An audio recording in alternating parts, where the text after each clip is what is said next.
Here are 5 tips for new players in Ark Raiders. So if you're a brand new player to Ark Raiders and you want to know how to get better at surviving and looting, then stick around because I have 5 excellent tips for you. So tip number 1 is all about resource tracking.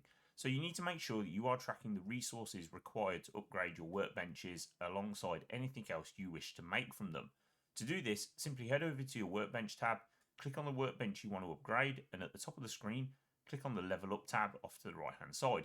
Here it will open up a brand new menu for you that will show the items required to upgrade this workbench, and it will give you an option to track the required resources. Once those resources have been tracked, the required items will have a little eyeball symbol in the game, so you know that they're essential and you need to keep them. Tip number 2, shoulder swapping.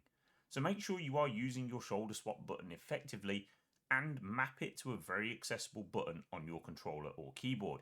If you are on PC and obviously using a mouse and keyboard, I highly recommend binding your shoulder swap button to one of the thumb buttons on your mouse.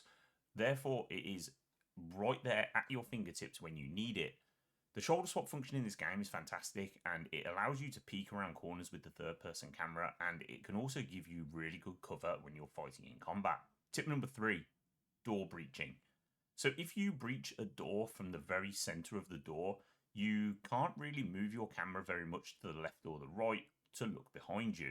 If, however, you breach the door from the very corner of the door, you can virtually 180 degree your camera to see completely behind you. This is so useful as breaching through doors makes an awful lot of noise and can attract a lot of attention, be it other players or Ark.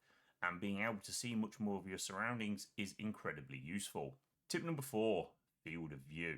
So by default, the field of view in this game is set to 70, and it can really restrict what you can see off to the sides in the game. To change your field of view, open the menu and select the graphics tab and find the field of view setting. If you haven't already, slide this all the way to the right to 80, and you will find that you will see a lot more off to the sides than you did before. Tip number 5, healing.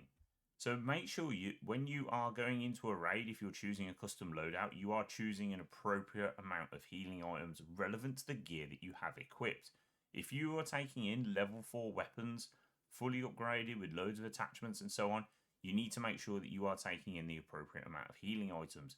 You need to be taking in plenty of bandages, preferably herbal ones or better, and at least a full stack of shield rechargers. Once you get into combat, which you inevitably will, your shield doesn't completely negate all damage taken. It just reduces the amount of health lost. Note that your health can also reach 0 even if you still have shield left. I highly recommend, if your shield is completely empty, you recharge that first and then apply some bandages. If you're only using Arc Power Cells to recharge your shield, apply a Power Cell first, then a bandage, and then another power cell, and then go back to more bandages. So those are 5 top tips for new players in Ark Raiders. If you guys have any suggestions for new players, please leave them in the comments below. And if you found this video helpful, please hit the like button and subscribe to the channel. Thank you so much for watching, and I'll see you next time.